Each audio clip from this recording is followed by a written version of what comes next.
Well, hello, friends. Welcome one and welcome all. I can't offer much in this outdoor hall, but sit here and rest. You must be weary, and I'll share with you Tales of Tyria.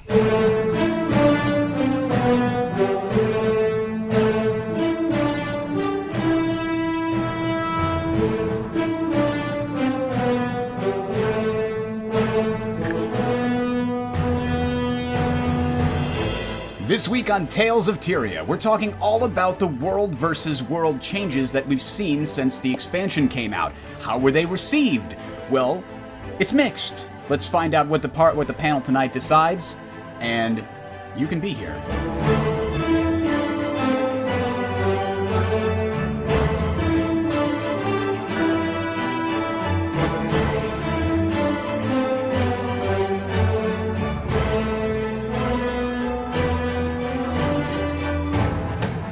You know what? I'm not gonna do it again. I'm not gonna do it again. That was a terrible intro, but I'm gonna earn it. I'm just gonna go with it. You can be there, I guess, for the discussion. Welcome, ladies and gentlemen. I am Bridger. This is Tales of Tyria, number 69, where we're talking, like I mentioned, all about the world versus world changes that came with the Heart of the Thorns expansion. We've had a couple of weeks to really get used to them and see how they've played out, and in the most recent patch on the 17th, we really got a chance to actually utilize some of the things that weren't available to us due to the, resonating fragments debacle. But we'll get into that and more. But let me introduce my two co-hosts. As always, we've got my friend Freelancer from Legacy Gaming. Welcome, sir. Hey, how's it going?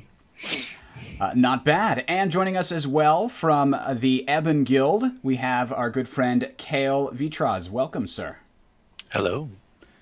So you are here to provide a little bit of perspective that Freelancer and I don't necessarily have, because you've been involved in World versus World for the gap period where he and I were not playing Guild Wars 2. So we're very excited to have you here to give us that perspective, like, okay, running up until the expansion came out, World v. World was like this, and now it's changed like this, and we're going to talk about that. But before we go there, let's talk a little bit about what we've been up to recently in Guild Wars 2, and I think the thing that we've all been doing recently is the raids that just came out on Tuesday.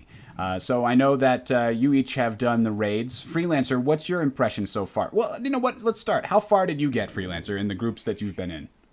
Well, we were running test groups, but we got Veil Guardian down to like 20%, but we only ran for like 4 hours. So yeah, to confirm, to clarify for people who don't know, that's the first of 3 bosses in the new raid system. Yeah, we've run for like a total of about 4 or 5 hours, and Veil Guardian down to 20%. We've been putting a lot of pressure on World v. World, so we can't be both places at once. Sure. But the raids are a lot of fun, a ton of fun. I mean, it's one of those things that after spending the 2.5 hours or so we did, we wanted to do it more. We were just getting tired. You know, it was like, can't wait until 2 days later after World v. World we can do it again. I have no doubt if we spend more than a couple hours, you know, we can get Veil Guardian down. And now there's a lot of good guides on Reddit and stuff as well. So a lot of guilds that have been dedicating themselves to downing Veil Guardian and the other bosses are doing it consistently. It's turning out to be really good for ArenaNet. All right, excellent. So, Kale, what was your experience doing the raid for the first times the last week or so? Was it an enjoyable experience? Was it frustrating? A combination of both? Our first time, I think it was a combination of both. I mean, we seriously lacked the DPS when we first did it, but it was a learning experience and a learning curve. But we've actually come a long way since then. We've gotten the raid boss down to, I want to say, about 25-30% ourselves. We've outlasted the timer. But we're hoping tonight, after we're done with this, that we're going to hopefully kill the first boss, the Veil Guardian. So excellent. So yeah, I participated in it on Tuesday night right after they came out. And I found it a very enjoyable experience. We were just a ragtag group that got together, just like, let's check out this new content. We had Billy from Legacy, Team Legacy, joining us and basically sort of leading us through it. He'd been working on it that afternoon, so big shout out to him. He made it a very, very enjoyable experience to sort of learn the new mechanics and figure out how to beat it. It took us a couple of tries to figure out each boss, and then we got it, and that was a very rewarding, sort of satisfying experience. Like, oh, we figured out how this guy works, and now we can figure out how to beat him. And that's I feel like what raids are supposed to be. They're supposed to be these puzzles that are enjoyable to figure out in a group. And I thought it worked really well. I couldn't think of a real big downside to the whole experience at all. I don't know about And you they guys. do a good job of saying, like, showing you what exactly went wrong as well. You don't leave a wipe with like, we have no clue what happened. Like, it wasn't based completely on RNG. You're able to say, all right, look, this is exactly what wiped us. Now we can improve upon it. And a lot of games that introduce raids and stuff, some of them can be very frustrating because you think you have the best group, you're doing great DPS, and you wiped and you have no clue, and it's frustrating because it's like, well, what did we do wrong? Well, I don't know. Whereas ArenaNet, the phases and the mechanics are really difficult, but they're very obvious at the same time. The irony there, The feedback loop is really well done. It sounds like that's sort of the design thing, and I agree with you completely. When we first got to the Veil Guardian, I mean, it's almost like a training for a raid, right? It shows you the 3 different sub bosses at the beginning that have their different mechanics, and then it puts them all together in the main boss in various combinations over the different phases that the main boss does. But one of the sort of eureka moments that we had as a group is when in the first phase of the Veil Guardian, we were trying to make sure that we had enough people standing on the green circle to reduce the damage from the big sort of orbital strike that comes in and hits everybody. And sometimes we would wipe because it would appear so much further away than we were expecting it. And somebody noticed and said, hey guys, I think it always appears in the triangular wedge where the Guardian is. Like, we were just hiding him all over the place, and then we realized we keep him in one specific corner and we know exactly where the green circle is going to spawn, and it made it way easier to get there in time. So those kind of like eureka moments where we're just like, that's it, we figured it out. It was those are great moments, and that's, I think, what makes raids enjoyable. Yeah, and as we hit different phases, we realized that we're like, okay, let's work on this, and then we ran out of time, but it was really cool. Like, we're not going to go into the raid tonight like, okay, what did we mess up? Like, we know exactly what we need to do. We know, all right, this is what we were missing last time. This is the puzzle piece that we missed last time, and it's pretty exciting. It's a lot of fun. Nice change of pace. Absolutely. All right, so we just want to make sure we have time to do World v. World. So I'm sure we'll wind up covering the raids in more detail after they've been more thoroughly explored, and we can talk about them, and maybe even give sort of a strategy guide episode where we talk about the raids and how to get past them and things like that. But for now, let's move on. We did have a bit of feedback from somebody. Oh, crap, and I forgot to give the correct attribution here, but I'll go find it.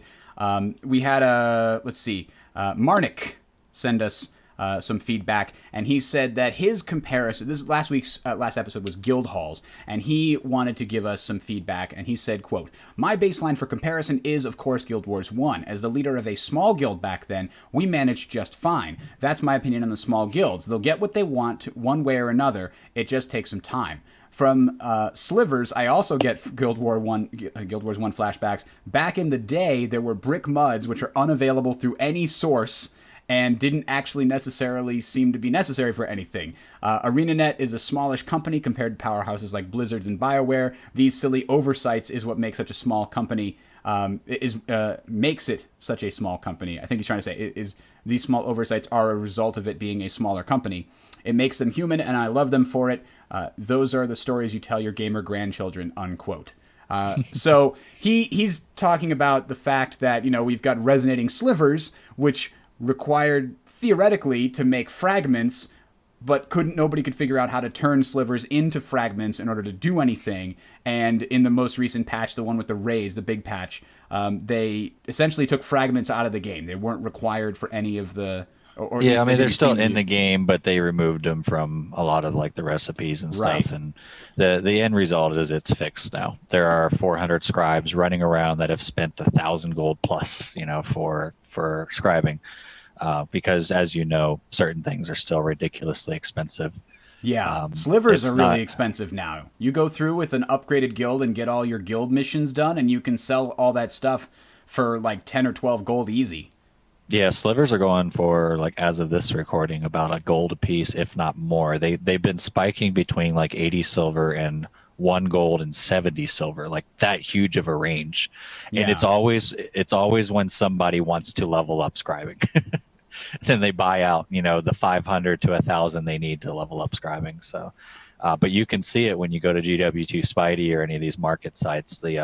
The graph is just all over the place. Nobody knows where it's going to settle. It's just going skyrocketing to 2 gold, and then it's 70 silver, the next 2 hours. Yeah, it seems to me, I feel like scribe is one of the things about guild halls that could have been implemented better.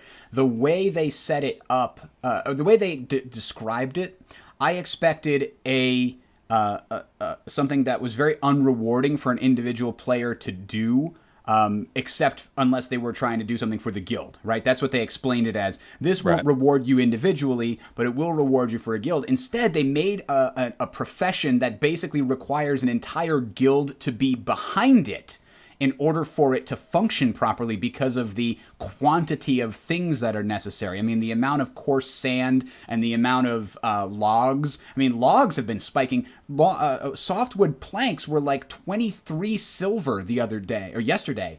It's insane. I never thought they'd get that high, but they keep going up because tons of people started leveling up scribe, and you need first greenwood logs, then you need basically huge numbers of all these logs, turning them into planks, and then turning the planks into the paper, essentially, the pulp and then the paper. So I feel like that it could have been better implemented as the workshop itself has a scribe level that the guild helps to level up, and only certain people have access to that crafting menu. Like, rather than making it a personalized profession, make it something that the guild contributes to as a whole, since that's essentially the way they made it work mechanically. The few scribes I've spoken to that are 400, you know how ArenaNet said that scribing is something that everybody pitches into, but every one of these scribes, every single one of them, I have not seen an exception yet, did it by just blowing all of their own money.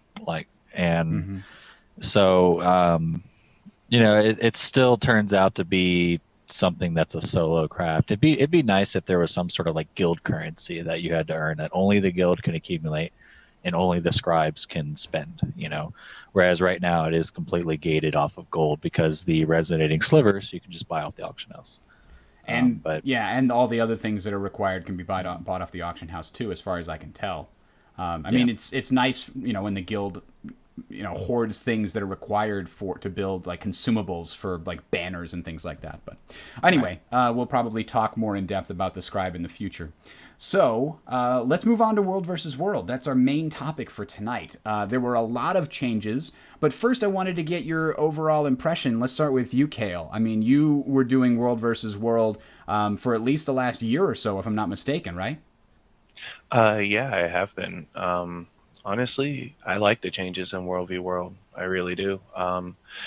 It was really expensive to do a lot of upgrades, and it was a massive gold sink. Now I find it to be pure profit myself. So That by itself has made a huge difference in the amount of sort of rewards that you've been making. if you can participate in some of the fights that are out there and just get the loot packs that come off of people, yeah, it's already taken care of itself. The loot's there. People just aren't seeing it, honestly. Okay, free. We did play for a few weeks before the expansion dropped. What is your experience? How has the strategy changed at all over in between pre-expansion and post-expansion? I don't think the strategy's changed too much yet, but I also believe that that's because a lot of the things that make World v World, like the new World v World, is the upgrades that guilds have to unlock. And a lot of guilds have not unlocked, the toys, if you will, the strategic things, like a lot of the things that would counter a good melee train, like Chilling Fog, which is an upgrade you get, is very extremely expensive. To justify spending almost 10 gold per use of Chilling Fog right now, which, if you're unaware, it applies a chill to all of the attackers and inside and outside of your captured point. That sounds great on paper, and chill, as we know, counters stability stacks, but nobody really has that. And if they do have that, they can't really justify spending so much money on that. And then all of the other things, besides supply drop. I don't think I've seen, and we're one of the most progressed guilds out there in Team Legacy. I don't think I've seen any upgrade applied to a tower or keep or anything yet besides supply drop and supply sabotage, because those are much more efficient to use. And so I guess what I'm trying to say is it's really hard to say and judge World v World in my perspective right now, because we're not really seeing World v World as it's going to be when there are numerous guilds applying their own special combination of tactivators and and tactics and stuff, and their own upgrades. Like right now, we're still playing vanilla for all intents and purposes, with a few extra little upgrades thrown in.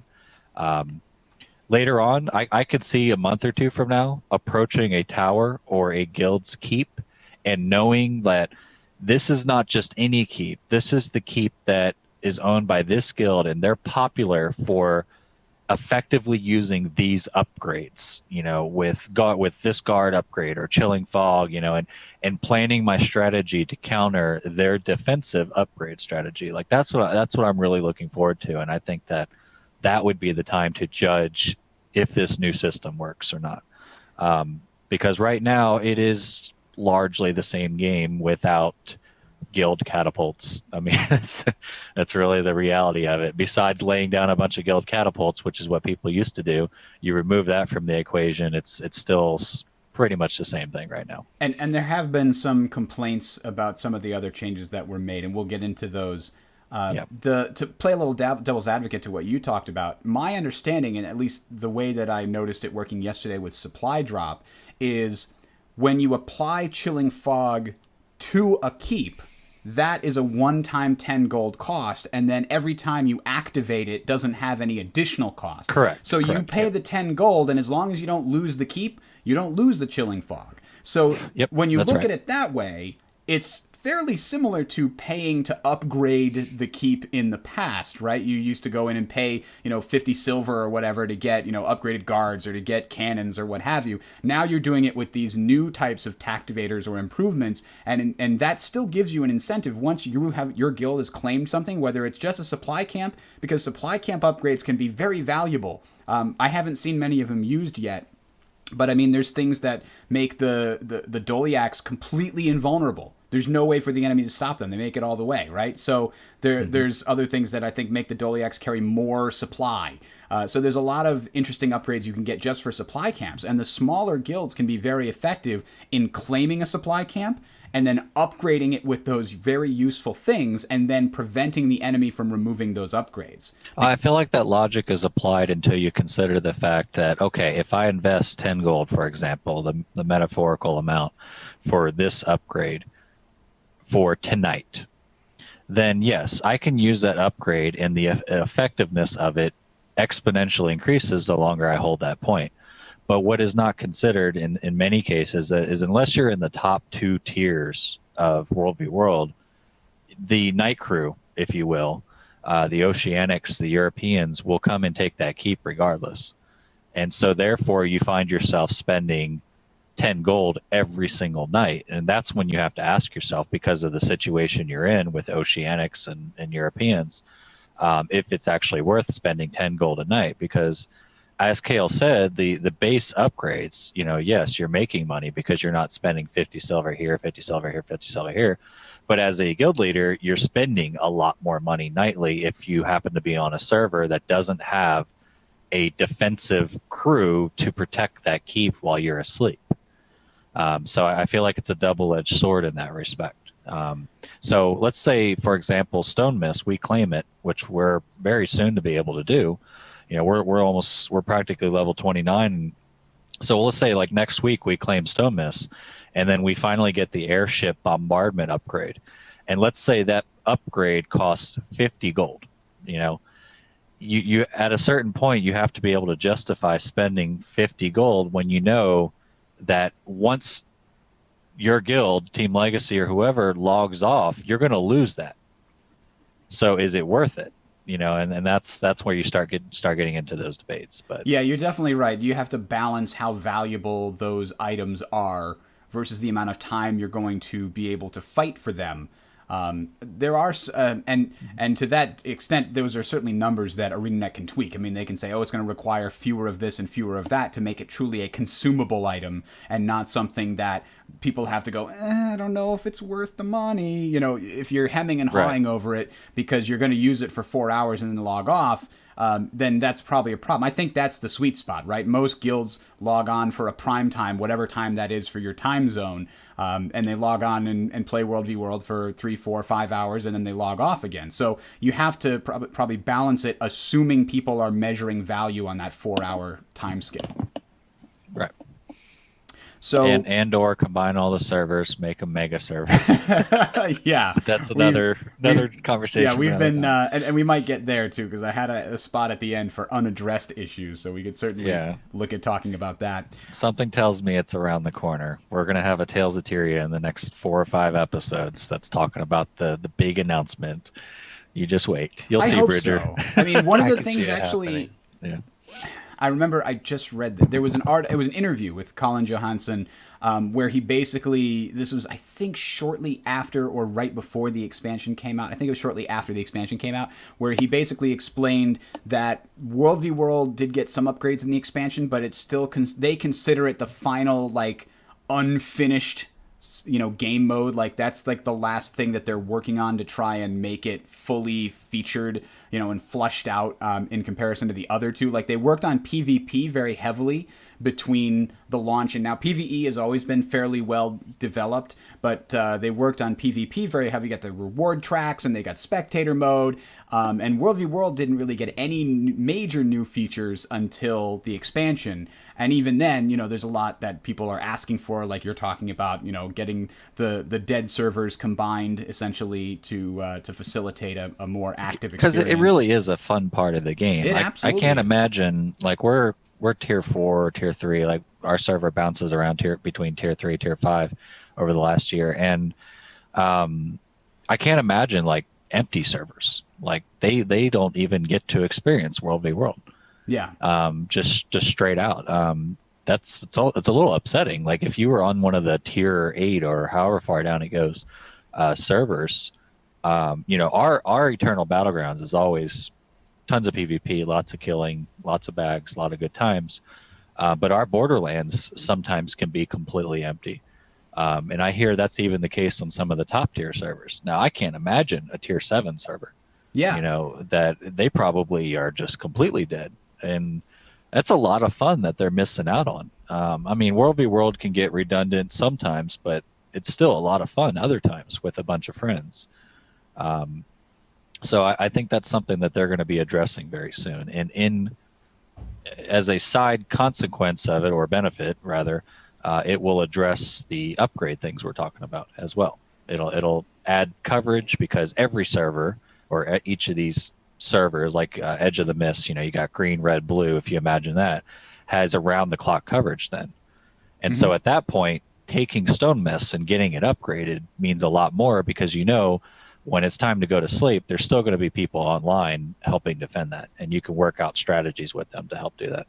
It's really a horrible business proposition too. You get a new person who's joining the game for the first time. They might not even see the world choice menu when they start the game up. They level up to like level 30 or 60, or depending upon whether they're a new player, a free player or not. And then they try to go into World versus World and say, hello. It's empty. And they were never given a prompt that says, hey, by the way, if you plan on World v Worlding, you should definitely go in one of these servers. And so their experience is completely ruined, and they might rage quit and say, I'm not leveling up another character.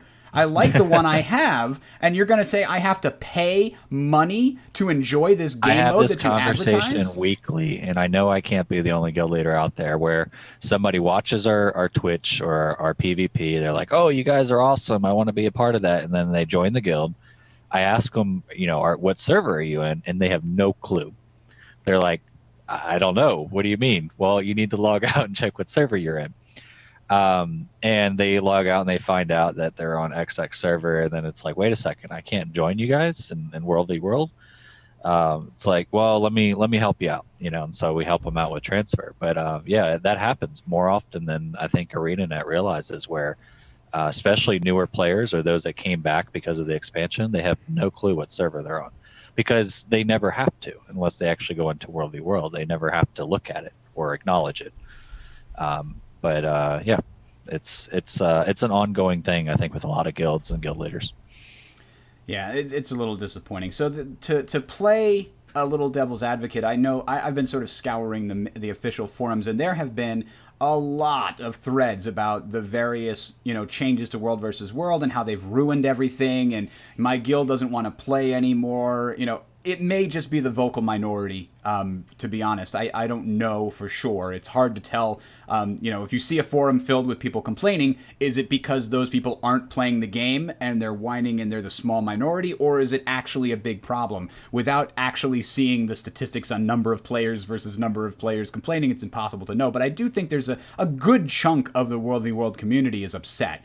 I'd be willing to say a solid 20 to 30% or more is very upset with some of the changes, specifically the Borderlands. But we're going to talk about the Borderlands next show because we've basically been playing in the Eternal Battlegrounds ever since the expansion came out, and we're basically going to try to play in the Borderlands for the next few weeks, and that way we can talk intelligently about them rather than just going over hearsay and other people don't like them. We'll be able to give you a real intelligent discussion based on experience. So that's what we're going to try and do. So not considering the Borderlands, the other issues that people have with the auto upgrade system is a combination of the auto upgrade system plus the removal of the +5 supply aura. For those of you that don't do a lot of World versus World, before the expansion, a guild could fairly easily acquire the ability to build a +5 supply aura item, and when they activated it, any guild, any objective that they claimed, when you take supply from that objective, you would be able to carry 5 more supply than normal. Since you normally would only carry 10, that's a solid 50% increase. If you had already also maxed out your supply capacity bonuses in the World v World upgraded system, it would get you from 15 to 20. So it's still a fairly significant increase of 33%. What that meant is that you could get a group of, say, 5 players with 20 supply each, means they have 100 supply, and they could run around and build 2 or sometimes 3 catapults, depending upon how quickly how often they got the proc for gaining supply back. And they could use guild catapults, which were really cheap at the time as well. So you could theoretically go from objective to objective, knocking down walls in very quick order. And they called, these sometimes Havoc groups. Now, Kale, I know that one of the things that you prioritize in is Havoc groups. So I have seen a lot of people complaining. Well, between the fact that that +5 supply used to be very easy to get and is now insanely expensive for small guilds because you need to be level 37 to get it. And right now, I don't think there's any guild that's level 37. It requires an insane amount of gold to get to that point, so you have to be a large guild in order to easily do it. So the +5 is gone, and all of the auto upgrading means that keeps and towers are much, much harder to destroy. So you're limited to 1 catapult usually when you only have 5 people, and the walls take twice as long or more to knock down. So, Kale, I'm curious about your experience with that, since I know you like running Havoc. Is your experience that those allegations are correct and Havoc is ruined forever? I don't see Havoc ruined forever. It is going to take a while for these smaller guilds, yes, to get that +5 back, but that just means their team size has now increased from 5 to 8. I found 8 to be the sweet spot. As far as losing the guild catus, that's what hurt us the most for Havoc, because that used to only cost 25 supply, and now it's back up to 50, where it's the same price as a regular catapult. So that's where we're devastated at. As far as the upgrades happening automatically, it's never been a concern of mine. If it hits a tier 3, I just put multiple holes in it, make them waste supply, keep them out of supply. But yeah, the guild catus is what hurts the most. It's not necessarily losing the +5, it's the guild catus. Okay, so yeah, and the guild catas themselves, I don't think we don't have the ability to build guild catapults. Do we yet, Free, or do we have that now? I think we can unlock it. We've just been rushing Stone Mist. Right. we can get guild katas and guild arrow carts. I'm interested which to is a see how new much thing. those Yeah. cost. Are they going to be 5 or 10 gold a piece? Because then that makes them very hard to want to use on a regular basis. You only save 10 supply over superior now. So Yeah, and it all depends on the scribing cost as well, because Yeah. you have to do it via scribe now. So yeah, we'll find that out soon enough. if there's anybody in chat that's already unlocked it, I'd be curious at how much those ingredients cost.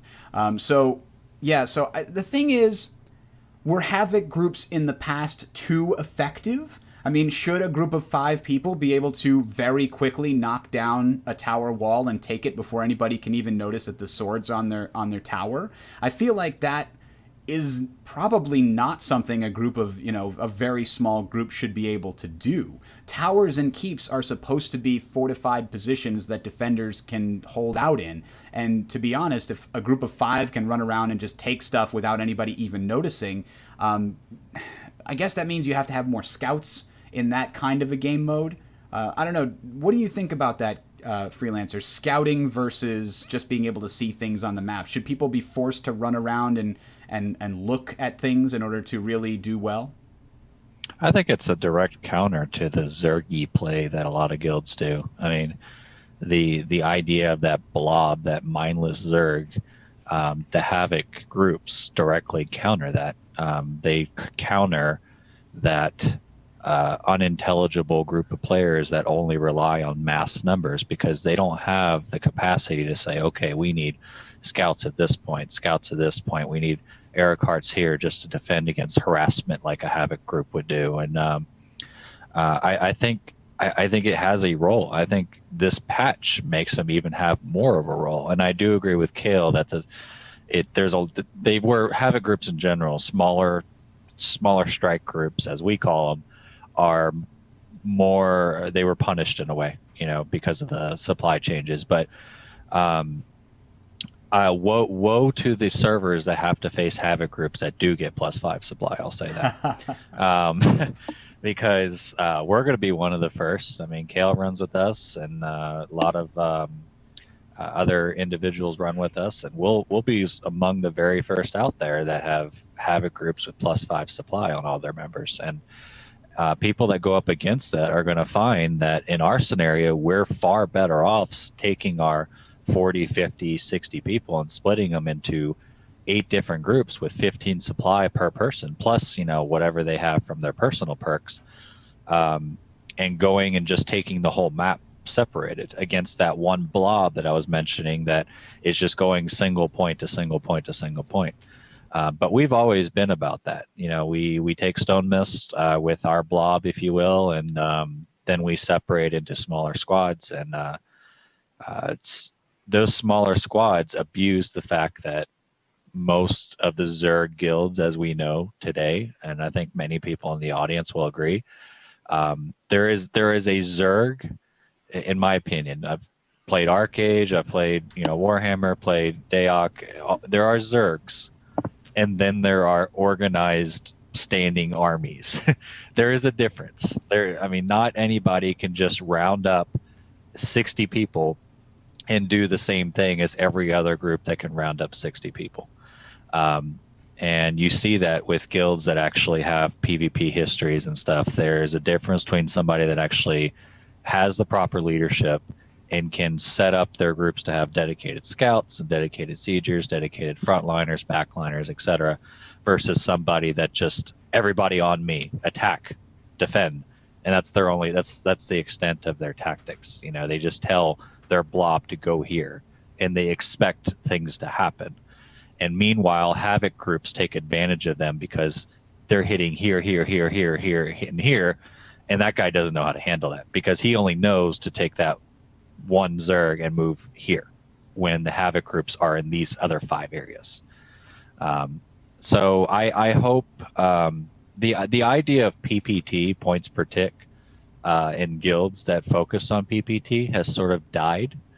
I hope that with these changes, I'm hoping that the idea of Havoc groups and splitting into smaller squads and stuff becomes more prevalent than it is now, because the idea of just zerging things down is still very much a thing.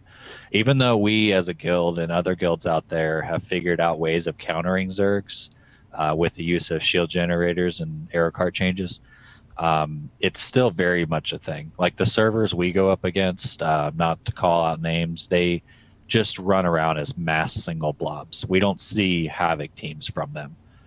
They just don't exist. So it's a little upsetting. We counter it, we deal with it, but I hope the changes with the tactics and stuff later on change that to where we see that guild tag, instead of them running around with 50 people, which is boring in my opinion, they split it into 3 groups of 15 or something, and then everything gets more exciting because then there's action everywhere on the map. To give a little credit, last night I was running around with a group of about 5 or 6, kind of a Havoc team myself, as part of our overall battle plan. And there was a couple of people that are properly using the fortifications. I mean, the idea behind a fortification is that a few people, it's a force multiplier, right? There were 3 people inside Quentin Lake that were defying us at every turn, the 6 of us, to try and get in there. They were building siege of the right type when they needed it to counter us, and they called in for help when they needed it, and it was really fun to sort of test our mettle against them and try to trick them and sneak around behind and come in from a different angle, and I really enjoyed it. So at the same time, we never did get that damn Quentin Lake. But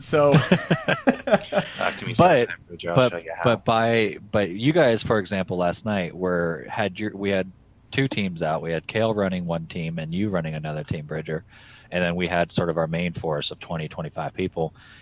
Even though you didn't take Quentin Lake, and even though Kale lost his points, up north all the time, the entire 60 to 80 man Zerg was there instead of hitting Stone Mist, and we're well known for that. We take Stone Mist and nobody ever takes it from us. And it's largely because we have these 8 guys in a group that are hitting a tower. That Zerg thinks that it's an entire 40 man blob, and they go there with their 60 guys and find, you and Kale's little 8 man groups or 5 man groups. And it's like, hi guys. And you run for the hills. And they're dedicating their 80 players to chasing you down. And every second they do that is another second and minute and hour that they're not hitting the actual objectives that 80 people together should be hitting. They're instead focusing their resources, on 5 people, because they don't use scouts. So they're blindly going at what they think is another Zerg, so they can get bags, only to find out it's 8 people, and that's just completely waste their time. And that plays to our advantage. I think Havoc teams in that sense play a critical role. And a lot of people will downplay Havoc teams because they don't take points or hold points as effectively sometimes. But if a Havoc team just one time deflects that Zerg for 20 minutes from hitting the bigger objectives like Keeps and Stone Mist, then they've done their job. They are the most valuable players on the map at that point, in my opinion. I think the way to look at it, and it kind of shakes out correctly right now, the number of people that you need to effectively take a particular objective basically equals the points you get for that objective. Supply camps can be easily taken by 5 people. A tower can be fairly easily taken by 10 people. You need at least 25 people to easily take a keep. And if it's defended, obviously you're going to need more than that. But just talking about the amount of supply that you need in order to take those objectives, it's roughly equivalent.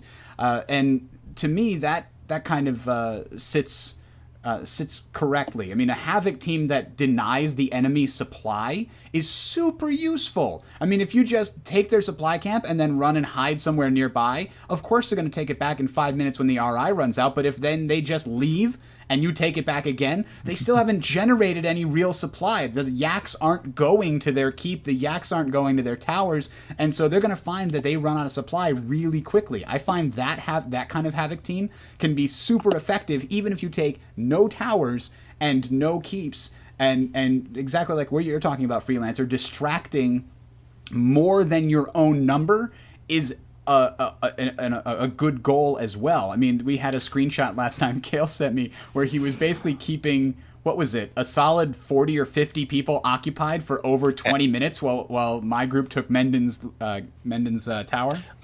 Garfried and Arctics in the Twitch chat bring up good points. We're talking about the Zerg versus Havoc teams, right? Which are two elements of World v. World right now. But what we're also not bringing up, which is very relevant right now, is the fact that there are many players and guilds in World v. World that have long given up on points. They call themselves fight guilds. There's websites and stuff, the GVG guilds, et cetera, and so forth. And a lot of these guilds are very coordinated. They're decent guilds. Not all of them are bad apples, and they have just simply given up on World v. World because of the way the rankings and the points work and night capping and stuff like that.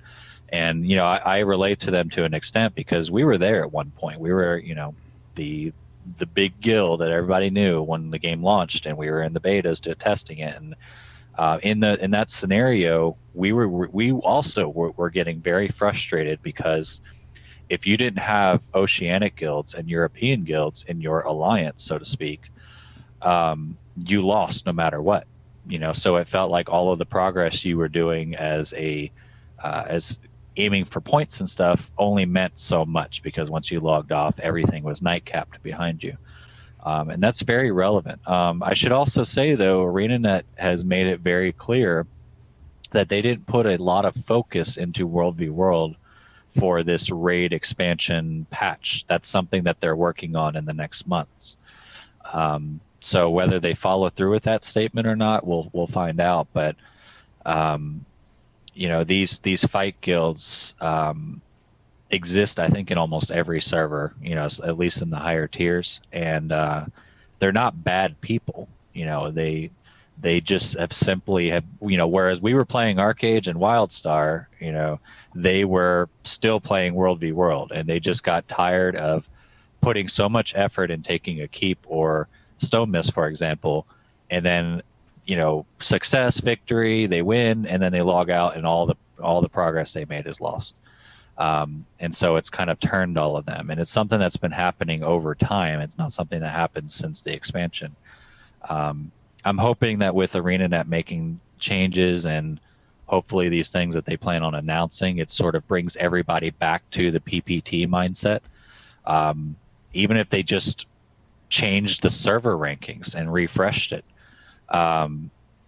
Imagine if all of a sudden tomorrow, Kale and Bridger, that all of a sudden all the servers have new rankings. All the Glico, the ELO, or whatever you want to call it, is wiped.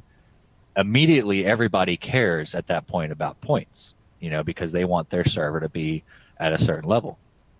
But as of right now, we're talking about Havoc teams, these Zergs and stuff. I think a lot of the dynamic is lost because there is such a large percentage of the players in the map that just simply don't care. And they say that. They'll straight out tell you, Bridger, and they have to me, this great 15-man guild, very coordinated, very powerful. We love seeing them, for example, and there's a few of them on our server, and I imagine there's a lot more on higher tier servers. Great people all around, but they will pass up a tower being sieged because it doesn't apply to their mindset. Mm-hmm. They will.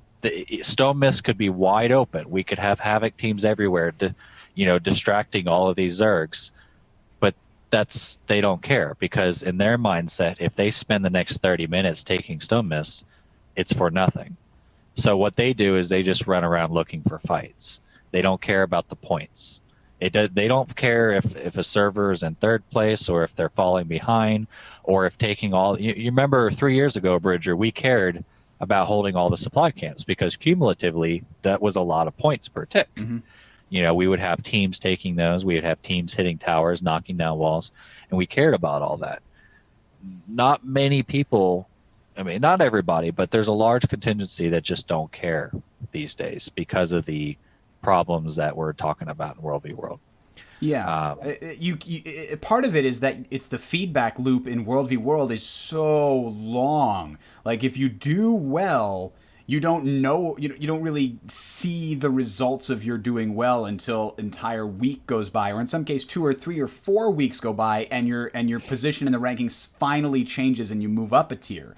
So that's part of the problem. I feel like if they found a way to not take away what they already have, because what they already have is working, right? The Glico system is designed to match up servers of similar theoretically populations, but also skill levels, and that's fairly correct because the servers that we've been we're on Northern Shiver Peaks, and we're teamed up against Dragonbrand and Henge of Dinravi on a regular basis, and we're always fairly close. I mean, it's usually Dragonbrand, Northern Shiver Peaks, Henge of Dinravi. It's almost always in that order, but each time it's not that far off. It's not like one team is completely stomping the others. Usually, except until we go to sleep. Until we go to sleep, right? I mean, if you just look at the pie chart during prime time, is it usually looks fairly close. So I wish there was a way, like I kind of brainstormed a little bit on a previous show, where they could just say have 3-hour quote unquote battles where they have like a result, and then you can say, okay, we're gonna hop on for prime time for the battle that's in prime time, and we're gonna do our best to win that. And it can be an actual achievable goal and not something that you say, oh man, we're going to win. And then 5 weeks later, we'll find out if the effects this week actually did anything. So I don't know. Kale, what is your thought on that whole system? Is there a way to reward people to play for points that gives them some incentive to really want to do it again? It's really hard to say. Honestly, because like Free said, it all comes down to these servers that are in lower tiers, their downtime, and the only foreseeable way to essentially fix that would be, like Free had also said, mega servers, and then maybe people would actually care about their points and their objectives and holding on to certain things. And all right, so let's talk about one of the other big changes. So we talked a little bit about the catapult obviously changed, the +5 obviously changed, the upgrades over time changed, and that has affected things to some degree. But they did add a brand new piece of siege weaponry that has changed things at least a little bit. What do you guys think about the shield generator? I don't know, Kale, do you wind up using the shield generator at all when you play in World v World? I haven't really used it myself. Most times things that can hit me are more than effective. I don't have the supply also to put up a shield generator myself because I run Havoc, as you know. Mm-hmm. We barely have enough to get 2 catapults up sometimes. But I've seen them in use, and I've seen them, I've been there when they've been used to defend as well as offensively when you have the numbers to put them up, and they are extremely effective. Are they too effective? Some people have said that they're too effective and they need a nerf. Some could say yes, but honestly, I think they're just not thinking outside the box. They're still thinking straight-minded, we need to Zerg and try to get through this shield generator instead of, splitting up and trying to attack it from a few different angles at the same time. Or even just go around it, because shield generators are static. That's the disadvantage of Siege, is it can't move. You just go to another target that doesn't have a shield generator and you're good. Now, if somebody has gone to the trouble of building a shield generator at every single objective they own, good on them, I guess. Freelancer, what are your thoughts? I mean, we had a night that we pissed off enough people to a degree where there were like 3 threads about nerfing shield generators. Shield generators, honestly, are innovative, which we're very proud of, strategy against the blob. Because the current meta right now in World v World, whether you're a fight guild or you're a guild that focuses on objectives, is to stack stability. They run very heavy melee frontline. They stack up. You'll see it's clockwork. You'll see them stack up their might real quick, and then you basically click on one of them, and when they're about to engage, because all of a sudden the stability shoots up. And they do this by rotating guardians and warriors, and it's now revenants are really good at doing it. So this idea of stability stacking is, sort of a new thing for us, because this wasn't prevalent in the game back when we played years ago. But since coming back, we find that most of the guilds that call themselves, good, the elite, this is what they do. There's all sorts of different variations of it, but it's all the same concept. which is the most efficient way to stack stability and condition removal while engaging the enemy. With that being said, shield generators directly counter stability because the various abilities they offer, two of the abilities specifically, the number one skill, which shoots out a little air bubble looking thing and it bounces around, and every person it hits gives them buffs if it's a friendly, but it also removes a stability stack as well because if it's a knockback. So when it's launched out and it's got like 1,000 something range, it's pretty decent, 800,000 range. It'll hit and then it'll bounce and hit again, and then if you're spec'd into it, will bounce a third time. And that's 3 stacks of stability from any number of players that it hits. So it's really good for choke points. So as you can imagine, that melee train, comp, which most guilds are all cookie cutter, one version of it or another, they will charge into that choke point, relying on the fact that they have anywhere from 4 to 8 stacks of stability for X amount of time. You immediately strip that with multiple shield generators, and that's just one skill. There's another skill the shield generator brings that puts up a wall very similar to the Guardian wall that they create, where if you don't have stability and you run into it, you get knocked back. And this wall also obviously strips stability if somebody were to run through it. Now you imagine 4 or 5 shield generators, I'm kind of giving away our thing here, but whatever. It's 4 or 5 shield generators that are coordinated, that have a sort of like the guy that calls artillery shots. You have somebody specifically that calls the proper time to use it in the cooldowns. You immediately shut down melee trains. The most elite GVG guilds we've been up against, the so-called fight guilds that engage us when we have those defenses set up, are completely nullified and they get annihilated because they rely on stability. And if you remove that stability from them, on top of everything else you're doing, the other players putting down null fields, necros doing their thing, they find themselves in a position whereas previously they could charge into anything they want to. They can take their 20 guys and dive into any Zerg they want to, any tower entrance, any whatever, and they could do it with impunity because nobody can strip their stability. Well, now shield generators, they can't just run into them, and it frustrates them. And I think in that sense, shield generators are an amazing addition to the game because now it's forcing them to think, okay, we can't just stack stability and charge in with healing like we used to do. Now we have to think about hitting from multiple directions. God forbid, now we have to split our people. It's like, oh my God, what do we do then? And they get, it's breaking their current idea of just going in as a ball Zerg or as a ball melee train and just decimating everything. And I think that's great because these Zergs that we're facing now and these GVG guilds can no longer charge us, with their stability stacks. They have to split apart and communicate with other guilds to hit us from different directions.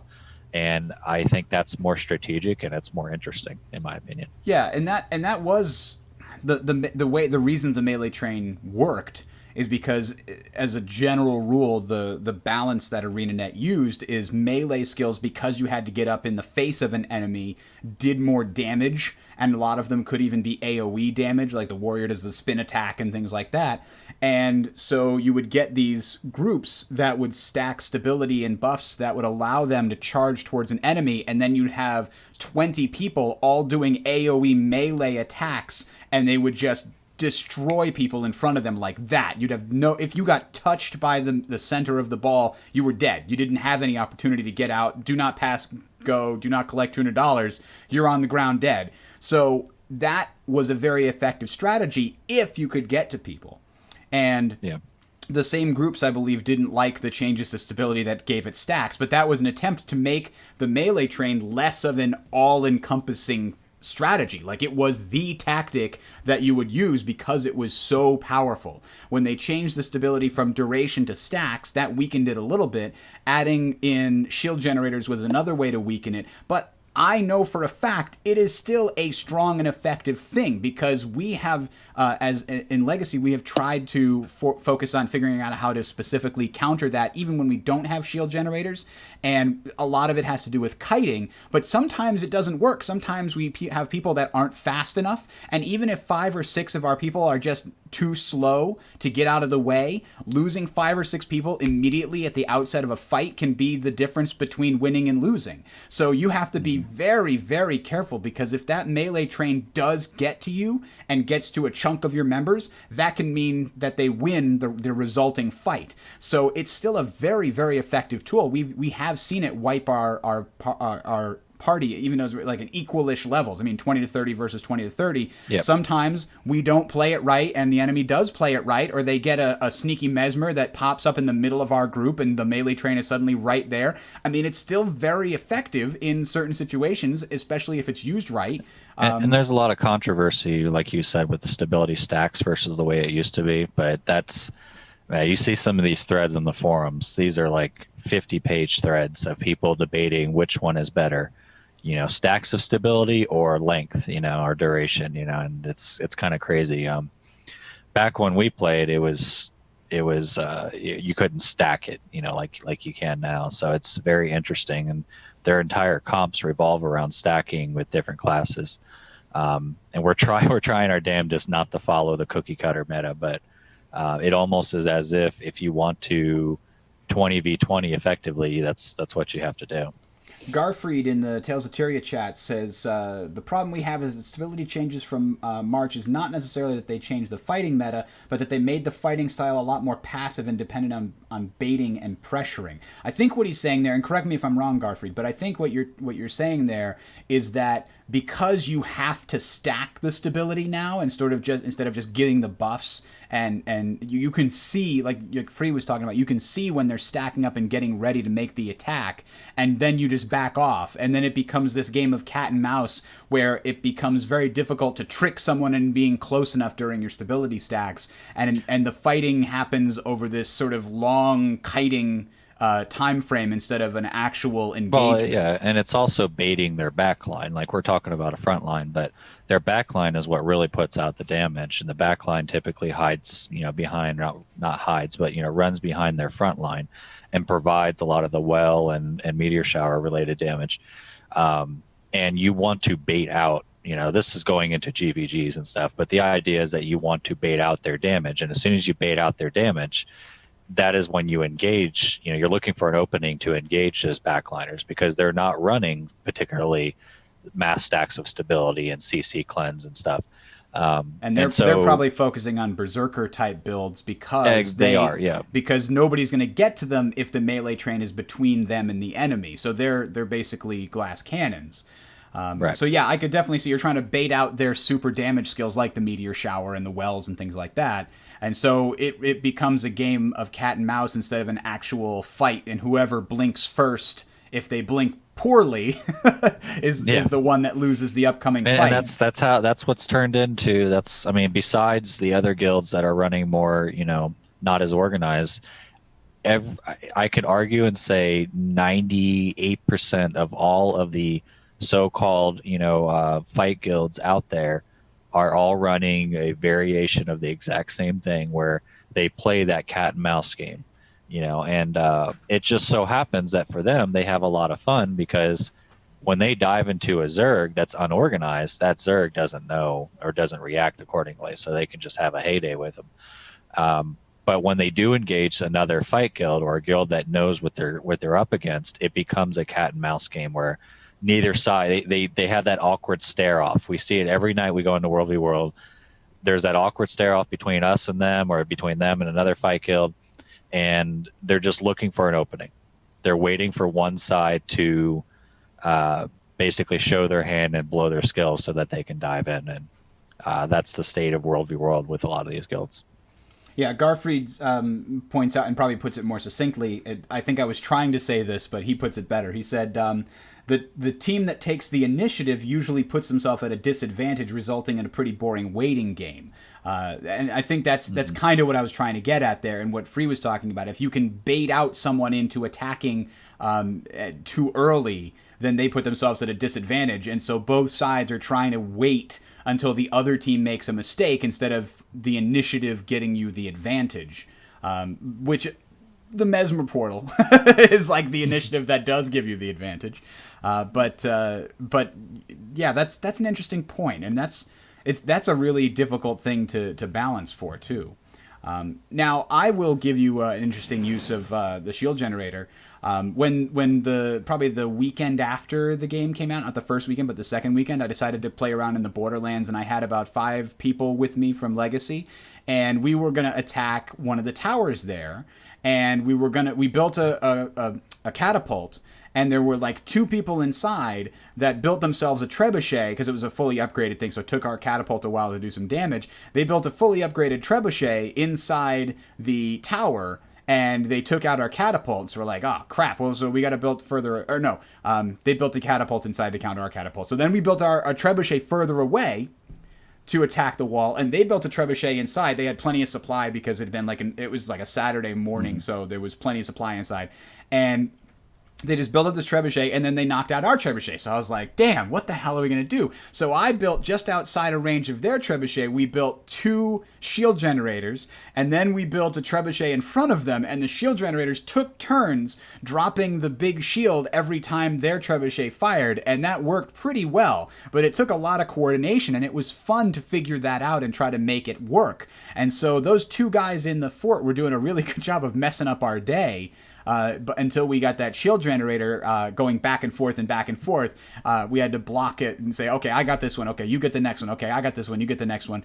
And it was a really interesting use of it. I wonder, the problem is that most of the good trebuchet locations in Eternal Battlegrounds where we've been playing are inside of keeps or inside of towers. So why would you even need to do this? In Eternal Battlegrounds, you wouldn't. You can hit, Stone Mist directly from the Red Keep, or from the tower in the swamp area, or from Quentin Lake in the lowlands. I mean, you don't need to expose your trebuchet. You just do it from the longest range with somebody who's traded, and you're good. So it's unfortunate that the Eternal Battlegrounds isn't a little bit bigger, so that it does force people to build siege in the open when they attack Stone Mist. But maybe that would make Stone Mist even harder to take, and maybe that's a bad thing. Hard to say. Let's talk about Squad UI before we close it out for the night. We did just get access to it on Tuesday, and man, isn't it amazing just seeing how much supply is available free? It's frustrating too, because you know that somebody has 20. You know that of your group of 20 or so that we have in our main group, that somebody or a few people are holding 40 supply. And that's just what you need to finish that trebuchet. So it doesn't solve everything. No, it does. You've dragged people to individual groups one at a time until you go, Clancy, why aren't you? Oh, sorry, I was getting hot chocolate. I have done that. I have dragged people to another squad just to see if they had the supply that was missing. But it's also cool to see, if you open up your squad, a lot of pugs can join you and stuff. So we've actually met a lot of new faces recently that some are fans of the podcast, or used to be fans way back when, and they now can just join. They can just /squad join on me or whoever, and they're in.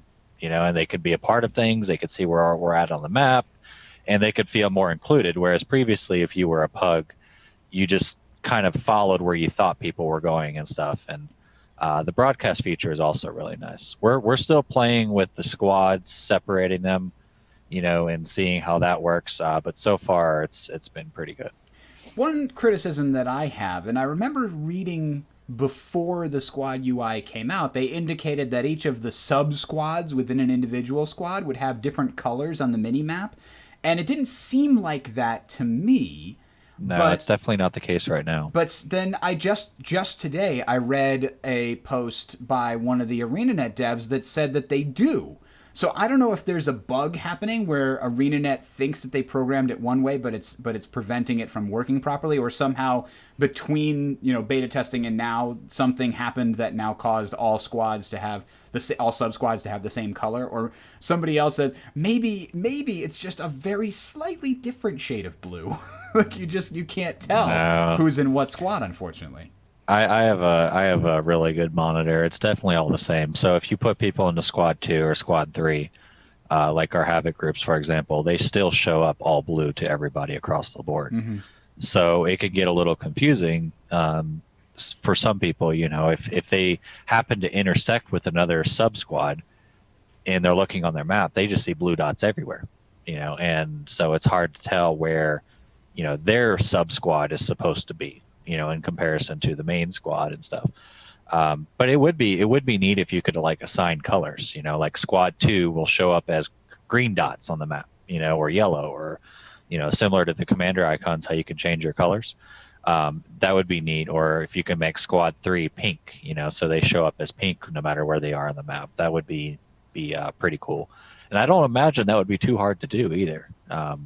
And it'd make things a lot easier as far as logistics. That's definitely on my wish list. I also wish that they had the ability to promote like sub squad leaders, so that they would have like a little thing over their head. Because I spoke to Freelancer about this earlier, but there's essentially a problem partly relating to you can't see what the different squads are on the minimap. But if somebody on my Havoc team gets caught and died and we can't res them and they spawn back at the keep, and they have to constantly ask, okay, where are we going? Where should I meet you guys? Because they can't see where our group is specifically on the map necessarily. So there's no way to see your sub-squad's leader and where they are on the map. So if you're just joining a new thing blindly, you have to do a lot of back and forth. We're here now, but we're going to go over there, so meet us over there. Frazzle Gaming wants to know, why is the title called Yakslappers? Well, that's a good question. For those of you who don't play World vs. World, yak slapping is, I believe, actually the name of achievement, right? There's a yak slapping achievement if you escort a certain number of Doliaks, or at least there was one, and maybe it's not the case anymore when they changed the Borderlands, but we just recently noticed that with the recent guild missions, every guild in the game has the guild mission for World vs. World to escort Doliaks. And so we were getting large numbers of people all coming together to escort Doliaks at the same time, because they were all doing the same guild mission. And for those of you that are confused, we did find out that there is a little bit of a weird thing in the way that takes credit. The yak has to make it all the way to the end of its chain, which almost exclusively ends up at a keep or at Stone Mist. And if the keep or Stone Mist that the Doliak is heading to is controlled by the enemy, it won't make it all the way there, and you won't get credit for it. So escorting from supply camp to tower does not give you credit or your guild credit for that. Going from tower to keep does. You don't have to escort it all the way from the supply camp. You can just go from tower to keep. So find somewhere where you have a chain going all the way to a keep or all the way to Stone Mist, and you can escort it just on the last leg and you'll get credit for it. That was a weird issue that we had figuring it out. So anyway, yak slapping is something you pretty much exclusively do in World vs. World, so I figured that's what we should call it. Yak slapping being the escorting of Doliaks from one place to another. That brings me to the whole upgrading system and how I think they can fix some of the issues with auto upgrades that people have. I really like the fact that it's built into tiers now and that we don't have to spend gold on the upgrading system. I don't want to get rid of that. However, I also appreciate the fact that right now you don't have to do anything and everything upgrades overnight. I guess that would be true even with my idea. But what I would like to see is more emphasis on escorting Doliaks and less on automatically upgrading. Like, make the default time 3 times longer, but then make the Doliaks provide, twice as much as they currently do in terms of progress. I feel like that would make things more interesting, and it would make actually escorting Doliaks or killing the enemy's Doliak that much more important. I mean, you would have a Havoc team specifically assigned to your back area to make sure nobody sneaks through and kills your Doliaks if it means the difference between you keep upgrading in an hour and you keep upgrading in 6 hours, right? I feel like that, putting a little more emphasis on the Doliak, making it versus how it is now. Oh, well, it's only going to take an extra, it's going to take 3 hours instead of an hour and a half, but it's still going to get there pretty quick, within the time frame of the evening. So I don't know. That's just my thought. Is that could help alleviate some of the problems, because then people would have a way to stop the auto upgrades if they were effectively able to harass the supply lines. All right. Any other thoughts about anything that's been any of the major changes? Are there any other unaddressed issues you think? I mean, there's plenty that people have listed on the forums and things like that, and we'll talk all about the Borderlands next week. But anything that you can think of, Kale, that you'd like to see? What's your wish list for World versus World fixes look like? Honestly, I don't have a wish list at this point, other than maybe them dropping or swapping the +5 supply to a lower tier or a lower guild level, like replace it with something else. But outside of that, make it easier to get. Yeah, that would.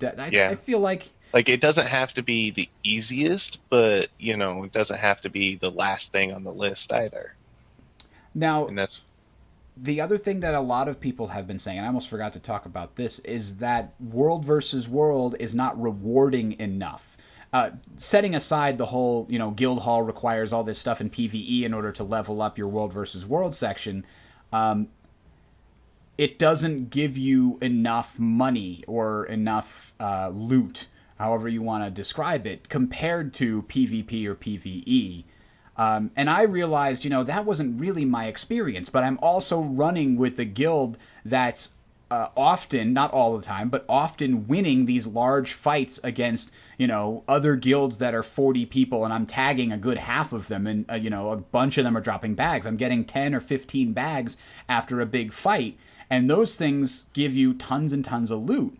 And so for me, World versus World is really rewarding. For Havoc teams that are running around just grabbing a supply camp and running away from fights because their job is to harass and to maybe cap a supply camp or a tower here and there, those people don't get nearly as much. In fact, I believe, Kale, that you had mentioned, you went and joined the main fight specifically to get some bags for your group, because they just, you spent a lot of time being effective at stopping the enemy team from taking Stone Mist and forcing them to confront you on their side of the map, but it didn't get you any rewards.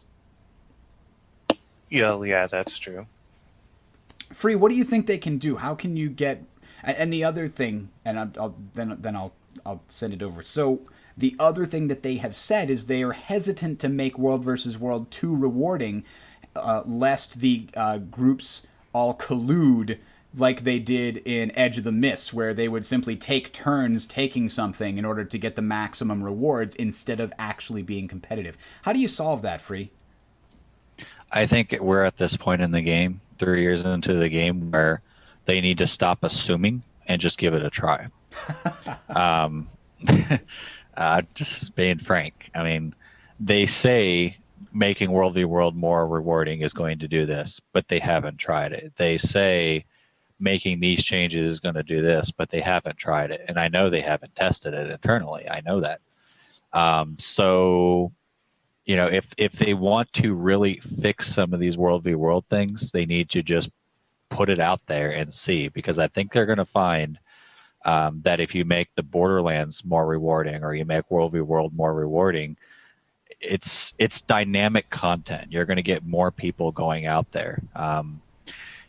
Nothing against PvEers, but the reality is more people are more likely to come back to the game if there's dynamic content with interaction with other players, and if there is competition, with the ranking systems once again. Because right now, I think I speak for many, there's no sense of pride in individual servers, and the idea that I need to take this tower because it's going to give us 10 more points towards our total. Nobody really is thinking that right now. They were thinking that at launch. They were thinking that 3-6 months into launch. Definitely not thinking it anymore. There has to be some sort of server-driven effort to say, I'm not just going to go out and hunt other guilds for the sake of PvP, but have a sense of pride in taking Stun Mist or taking keeps. Because I remember, years ago, taking Stone Mist was a big deal. That was a source of morale and pride, and you knew back then you were getting 50 points for it. before they changed it to 35. And all during that time, that was huge. That was a big deal. People made a big deal about guilds that could hold and claim Stone Mist like we could have. And nowadays, it's like, you took Stone Mist, who cares?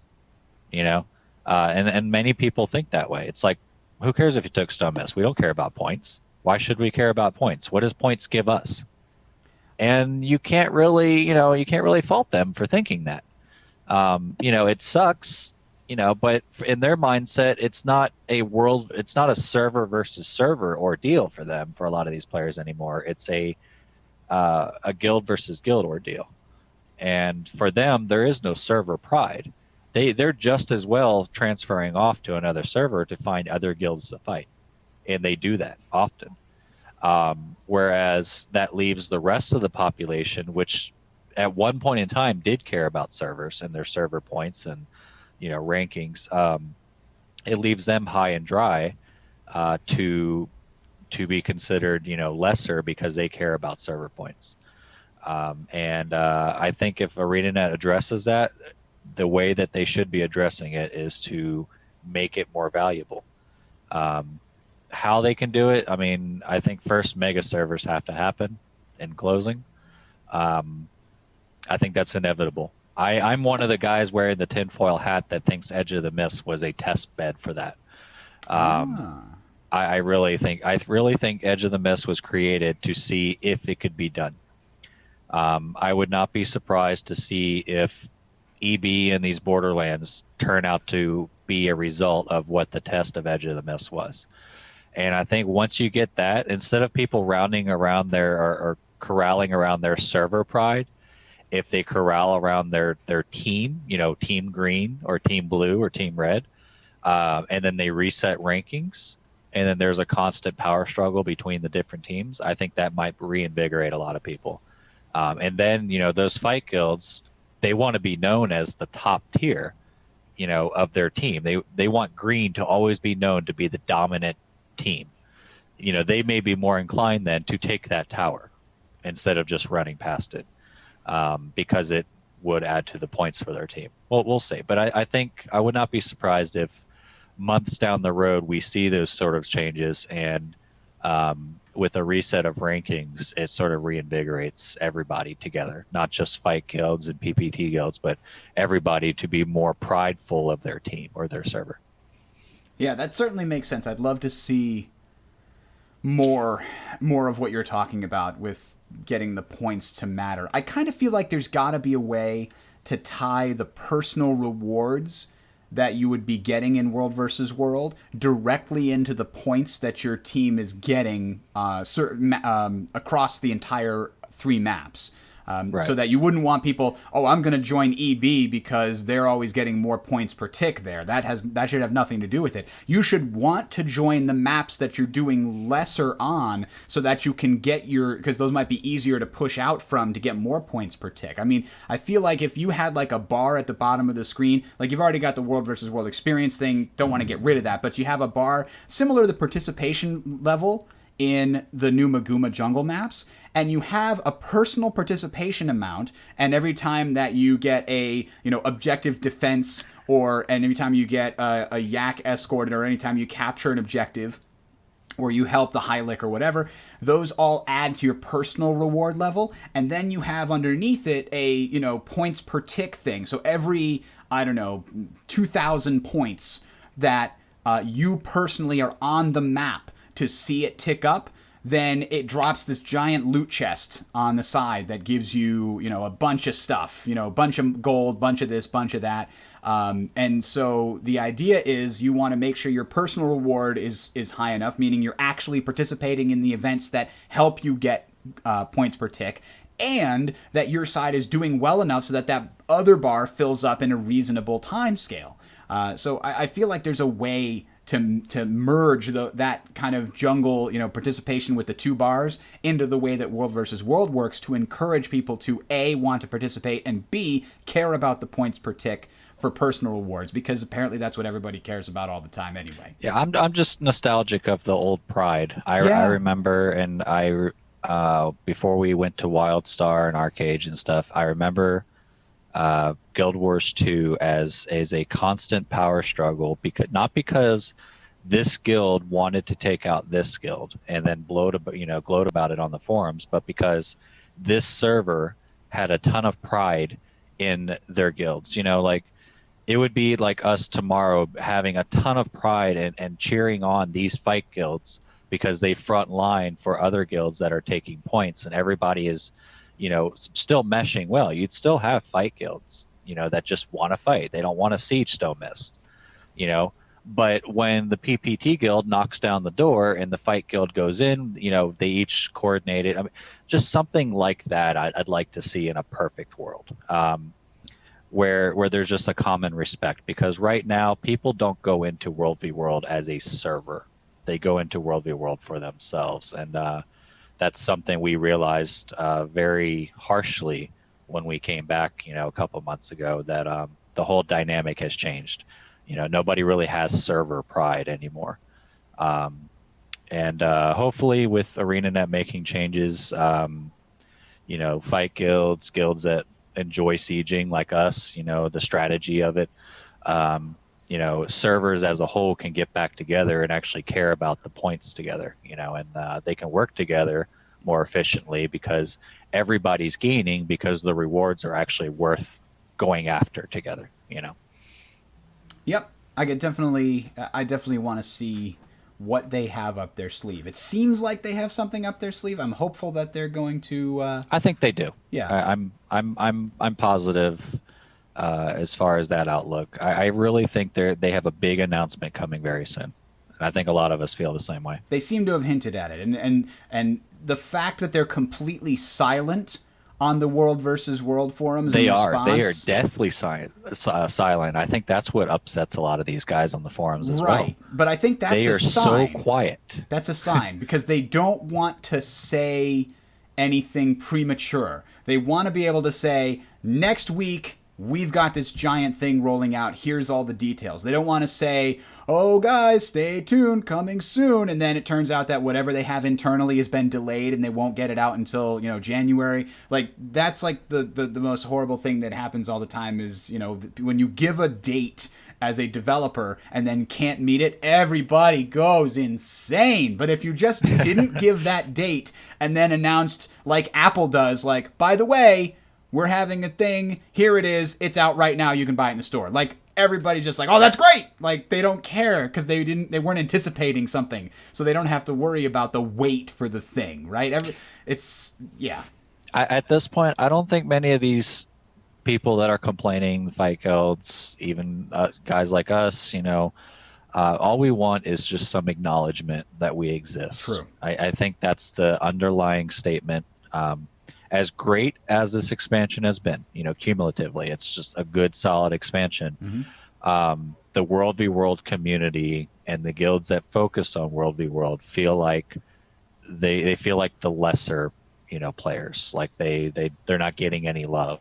Yeah, I mean, actions speak louder than words, and at this point, there's just been more work dedicated to, at least apparent work. I don't know what's going on behind the scenes, but what was released was obviously a lot more done in PvE than was done in World versus World. Yeah. And like you said, it seems like they're ignoring it completely, but I think that's a silence mandated from the top that's like, they're going to be really excited when this comes out, but we can't say anything until it's ready, so don't say anything. That's what I'm going to interpret it as for now and have a positive outlook. Yeah, that's the way I'm looking at it too. I'm looking forward to a big announcement, hopefully soon. All right, so that having been said, thanks guys for tuning in. This has been another episode of Tales of Tyria. You can find it at talesofshow.com. That's where the audio podcast feed is if you'd like to listen to it on the go. You can also find it on the YouTube channel Sound Strategy Network. I'd like to thank Kale and Freelancer here from Legacy, from Eben and Legacy, respectively, for joining me today for this discussion. The next discussion we're going to have is on the new Borderlands, so definitely take some time to play around with them. I know it's empty, but if you go there and start flipping points, somebody's going to come to stop you, or your team's going to do really well. One or the other. That's the way I see it.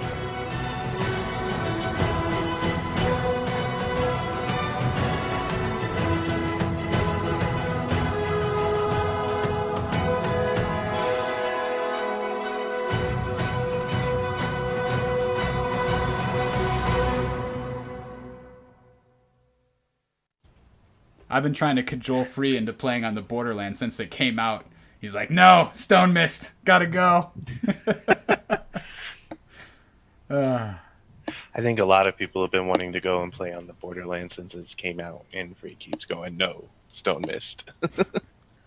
I'm not It's against. because I'm still stuck in that mentality. Like Stone Mist is worth more, and I know our guild can take and hold Stone Mist against any number of Zergs. You know, So you're like absolutely that's my right. mentality. It's like, where do I put our strengths the best? You know, and I'm always thinking our strengths are best in EB because we can take the main point, but you always clash, you know, with the people that say, well, it doesn't matter. Why do you care about points? You know, and I care about points too, and here's my argument. I mean, last night, our map, Eternal Battlegrounds, was doing really well. I think we had something like 125 points per tick, and the next server had 85, and the next server had like 50 or something to that effect. So we were doing, you know, we were pulling our weight, but we were holding Stone Mist fairly easily by the second half. They weren't really fighting for it.